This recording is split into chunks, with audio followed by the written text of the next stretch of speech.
నాదెండ్ల మనోహర్ మీడియాతో మాట్లాడుతున్నారు. ఇప్పుడు లైవ్ చూద్దాం.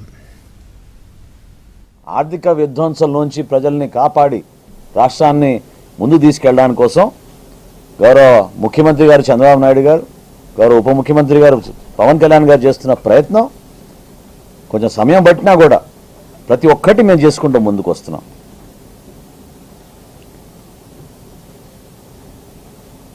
అంతేగాని ప్రజలు మీకన్నా మేము ఎక్కువ బటన్లు నొక్కేస్తామని ఓట్లేదు. జగన్మోహన్ రెడ్డి గారికి నేను ఈ సందర్భంగా సవినయంగా తెలుపుకుంటున్నాను. అభివృద్ధి చేస్తారని కూటమి ప్రభుత్వం కేంద్రంలో భారతీయ జనతా పార్టీ మోడీ గారి నాయకత్వంలో, ఇక్కడ చంద్రబాబు నాయుడు గారి నాయకత్వంలో, పవన్ కళ్యాణ్ గారి నాయకత్వంలో ప్రజలకి మంచి జరుగుతుందని నమ్మి ప్రో డెవలప్మెంట్, ప్రో వెల్ఫేర్ అనే ఆలోచనతోటి ముందుకొచ్చాం. దీపం పథకం గురించి ఈరోజు జగన్మోహన్ రెడ్డి గారు మాట్లాడారు. అంటే ఫ్రీ గ్యాస్ జగన్మోహన్ రెడ్డి గారు రాలేదని, అందరికీ రాలేదని అనుకుంటే ఎట్లా?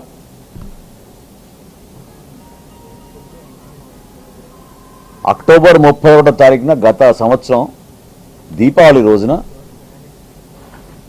ఇచ్చాపురంలో, శ్రీకాకుళం జిల్లాలో ఈ కార్యక్రమం ప్రారంభించి 4 నెలలకు ఒకసారి ఉచిత సిలిండరు ఎవరైతే తెల్ల రేషన్ కార్డులు ఉన్న మహిళలు ఉన్నారో వాళ్ళకు అందిస్తామని దీపం 2 పథకం కింద నామకరణ చేసి ప్రారంభించాం.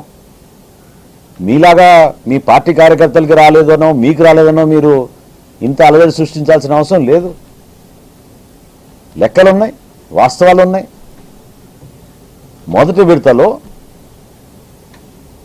నవంబర్ 1 నుంచి మార్చి 31వ తారీఖు వరకు ఈ పథకం ద్వారా 97,59,000 మంది వినియోగించుకున్నారు. 846 కోట్ల రూపాయలు మా ప్రభుత్వం రిలీజ్ చేసింది.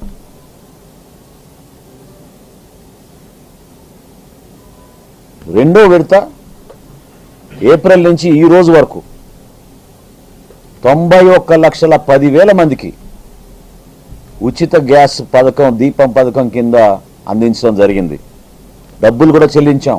712 కోట్ల రూపాయల డబ్బులు చెల్లించాం. ఇదేదో పౌర సరఫరాల శాఖ నుంచో ఆంధ్రప్రదేశ్ ప్రభుత్వం మీకు ఏదో లెక్కలు చెప్తుందని అనుమానం ఉంటే, కేంద్ర ప్రభుత్వం ద్వారా వచ్చే 3 సంస్థలు, ఇండియన్ ఆయిల్ కార్పొరేషన్ కానివ్వండి, భారత్ పెట్రోలియం కానివ్వండి, హెచ్పిసిఎల్ నుంచి కానివ్వండి, మీరు కావాలంటే వివరాలు తెప్పించుకోండి.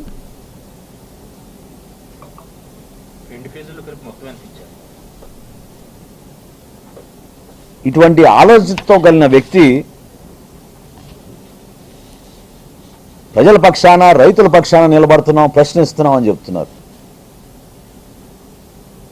అసలు ఏమాత్రమైనా మీకు ఒక బాధ్యత ఉంటే 1,674 కోట్ల రూపాయలు ధాన్యం కొనుగోలు చేసిన బకాయిలు ఎగ్గొట్టి ఎందుకు వెళ్ళిపోయారు మీరు? నేను ఛాలెంజ్ చేస్తున్నా పబ్లిక్ డిబేట్ కోసం. రైతుల కోసం మా కూటమి ప్రభుత్వం అందించిన సహాయం, నిలబడిన తీరు, మేము చూపించిన నాయకత్వం ఏ రోజైనా మీలో ఉండిందా? ఆ చిత్తశుద్ధి మీలో ఉండిందా?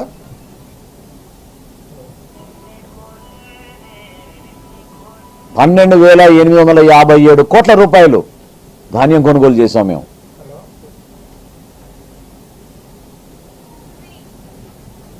అందులో దాదాపు 12,000 కోట్ల రూపాయలు 24 గంటల్లోనే చెల్లించాం. ఒక 1000 కోట్ల వరకు జాప్యం జరిగింది. ఎందుకంటే కోట అయిపోయిన తర్వాత అకాల వర్షాల వలన రైతులు ఇబ్బంది పడుతున్నారని గౌరవ ముఖ్యమంత్రి గారి సూచనలతోటి ఆ రోజు ధాన్యం కొనుగోలు మరొకసారి చేయాల్సి వచ్చిన సందర్భంలో 40 రోజులకి మాత్రం జాప్యం అయింది. అంతేగాని మీలాగా రైతుల్ని మోసం చేసి, ఇబ్బంది పెట్టి, నరకం చూపించారు రైతులకి. ఇష్టానుసారం ఏ మిల్లుకి వెళ్ళాలో వాళ్ళు నిర్ణయించుకునేవాళ్ళు.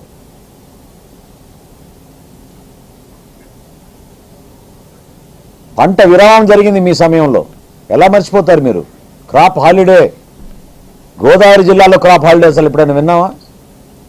మీరా రైతుల గురించి మాట్లాడేది? దయచేసి ఈ అబద్ధాల ప్రచారం మానుకొని